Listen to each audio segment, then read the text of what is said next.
चलिए दोस्तों, आज का हमारा विषय है संस्कृत व्याकरण के संधि प्रकरण। तो चलिए बिना समय गवाए बढ़ते हैं अपने विषय की तरफ।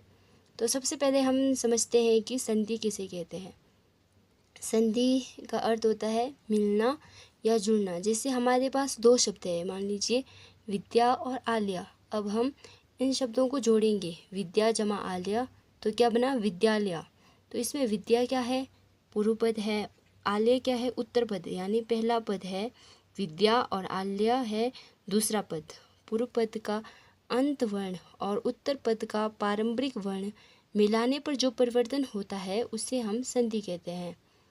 पेपर में ये भी पूछ लेते हैं कि संधि में कौन सा उपसर्ग है, कौन सा धातु है, कौन सा प्रत्यय है। तो संधि में है सम उपसर्ग दा धातु की प्रत्यय और लशस्तव से की का ई शेष रह जाता है। इस प्रकार से समधि यानी माँ अनुस्वार में बदल जाता है तो संधि बन जाता है। संस्कृत व्याकरण में संधि के कितने भेद है, तो संधि के 3 भेद है।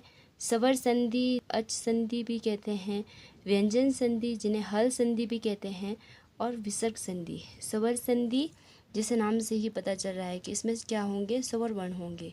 आप लोगों को मैंने फर्स्ट वीडियो में बताया है कि स्वर किन्हें कहते हैं, तो स्वर वर्ण किन्हें कहते हैं। तो स्वर संधि यानी दो स्वर वर्ण जब आपस में मिल जाते हैं, उनके मिलने से जो विकार उत्पन्न होता है स्वर संधि या अच संधि कहते हैं। उनके मिलने से जो परिवर्तन होता है उन्हें स्वर संधि या अच संधि कहते हैं। तो अब हम जानेंगे कि स्वर संधि कौन कौन से हैं।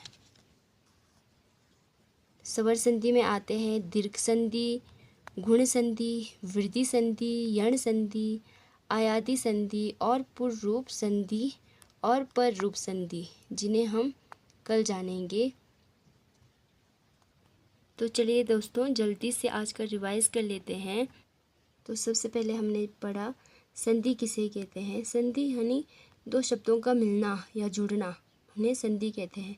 जैसे हमारे पास दो शब्द हमने लिया विद्या और आल्य, जिसमें विद्या क्या था, पहला वाला पद था, पूर्व पद था, और आल्य उत्तर पद था, जिसमें हमने पूर्व पद का अंत वाला वर्ण दिया और उत्तर पद का पारंपरिक वर्ण।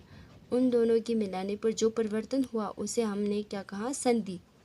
तो संधि में सम उपसर्ग धा धातु की प्रत्यय लशत्व से की का ई शेष रह जाता है और माँ अनुस्वार में बदल जाते हैं और बनते हैं संधि।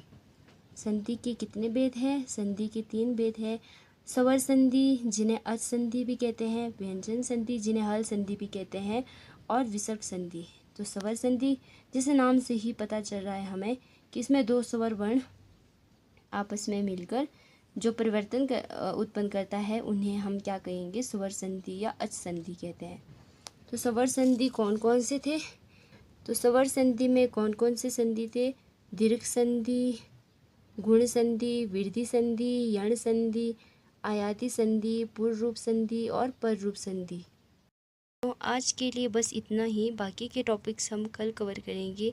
तब तक के लिए वीडियो को लाइक, शेयर और चैनल को सब्सक्राइब ज़रूर कर दीजिएगा। मिलते हैं नेक्स्ट वीडियो में।